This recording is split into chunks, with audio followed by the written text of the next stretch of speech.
Oh, darlings, I have something to confess. Yesterday, I hissed at a junior associate who asked me to review a document.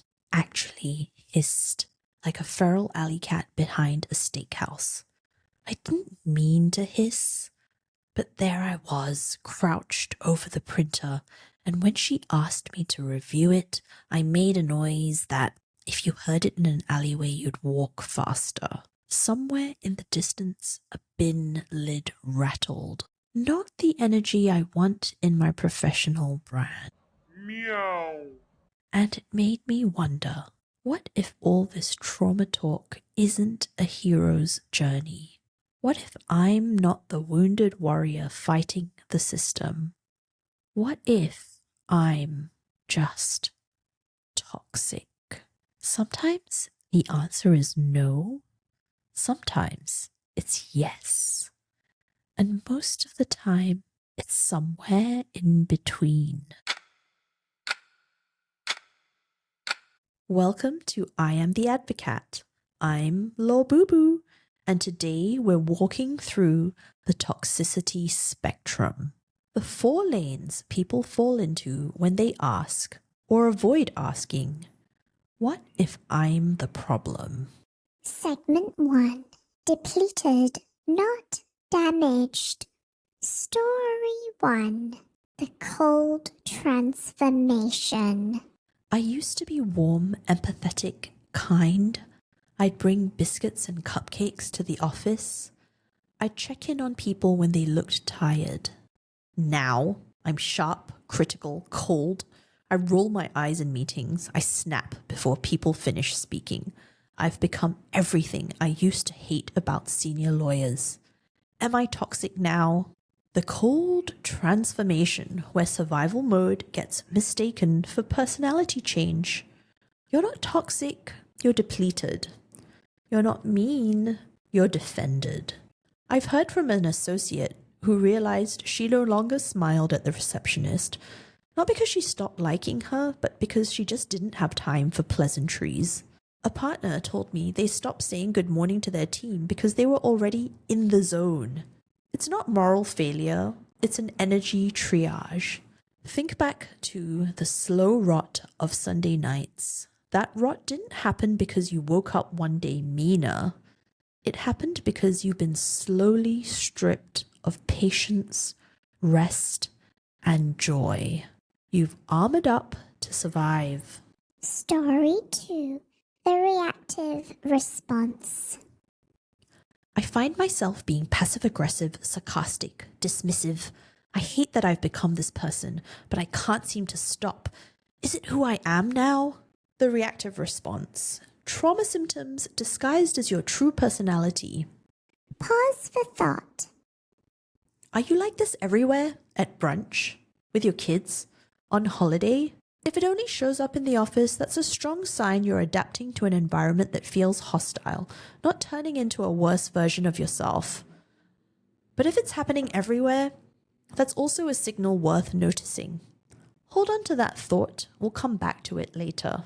If you've had one of these mirror moments, the kind that makes you wince, send it in through the anonymous link in the show notes. We'll unpack them together in a future episode. Segment 2. Self-aware but stuck.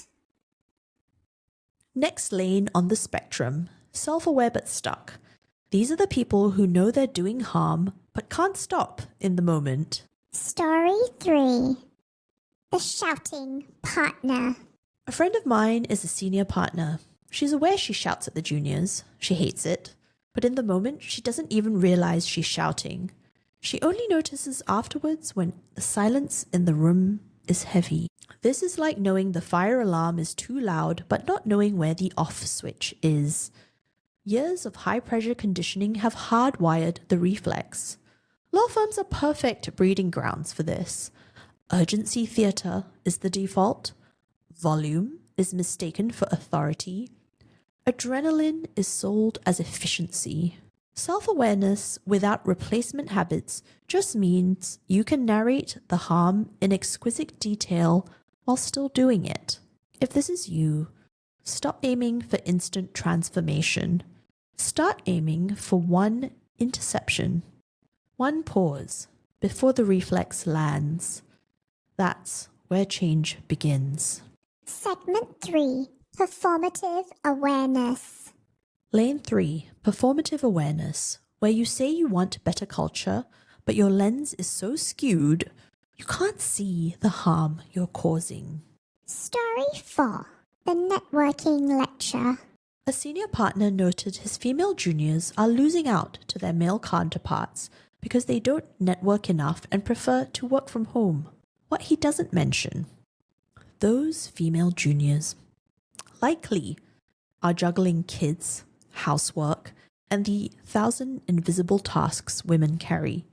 And when networking means after-hours drinks or dinners, it's not just a work event, it's another shift they have to manage. This is performative awareness at its finest. You've noticed a problem, but only in a way that keeps the blame squarely on them. You get to look like you care about their careers without asking a single uncomfortable question about whether the system itself is biased. Because if you actually wanted to close the gap, you wouldn't just say, oh, network more. You'd ask why the only networking that counts is the kind most accessible to people without caregiving duties. You'd create lunch hour mixes, short coffee meetups, Skillshare circles, events where people can be seen for their work, not their capacity to down beers. Until then, it's not encouragement, it's a rigged game where you're congratulating yourself for pointing out the score. Segment 4. Blame shifters. Lane 4. Blame shifters. The ones who believe the rot is everywhere except in their own reflection. Story 5. The Dolt Theory. One senior insists the real problem is law schools. They're sending through dolts. The schools need to change their interview process. Sure, that's easier than asking why your training isn't creating competence, or why your hiring is letting these alleged dolts through. And let's be honest, those interviews usually sound like this. We're looking for someone sharp, confident, and from the right schools, but also humble, willing to grind 90 hours a week, and oh, can you start on Monday? Again, God complex boss energy. Outsourcing responsibility keeps you comfortable, but also keeps you complicit. Segment 5. The mid-tier mirror. Let's talk about the mid-tiers.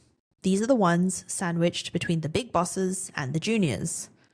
Some of them are the glue holding the place together, shielding juniors from partner tantrums, quietly fixing messes, and taking the political hits so others don't have to. And then there are the others. The ones who've decided the best way to survive is to kick down and kiss up. They've learned all the wrong lessons from the people above them, and now they're beta testing those tactics on the people below.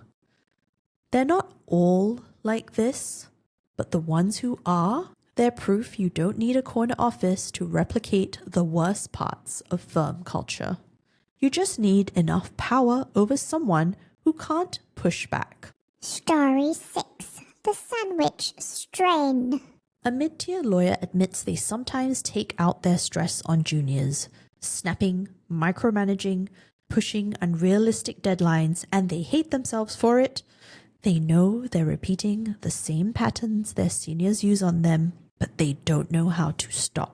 This is the crossroads where self-awareness either becomes a tool or a trap. If you know you're doing harm, but tell yourself you can't stop, what you're really saying is, I'm more committed to my habits than to being the change I want to see. It's not about being perfect.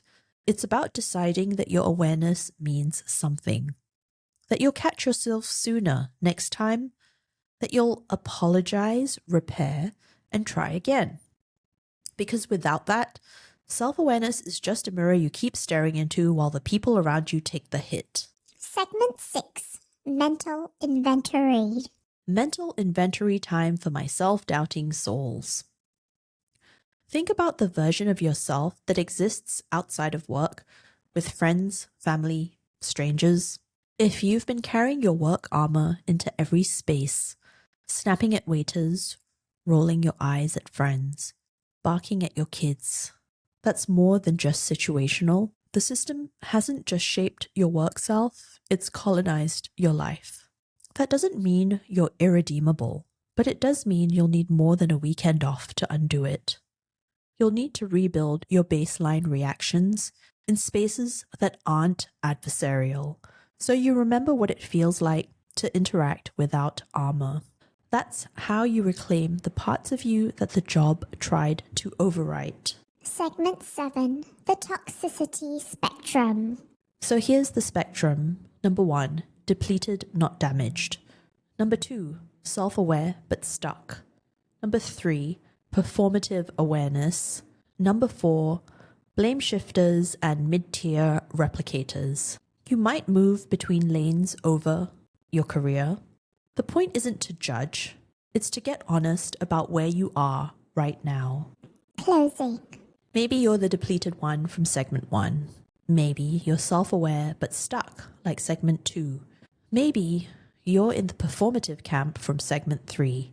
Or maybe you're a mid-tier replicator without even knowing it. Whichever lane you're in, the good news is lanes aren't fixed. Tell me the thing you've done that you wish you could undo, or the behavior you've seen in a leader that they'd be shocked to hear is toxic.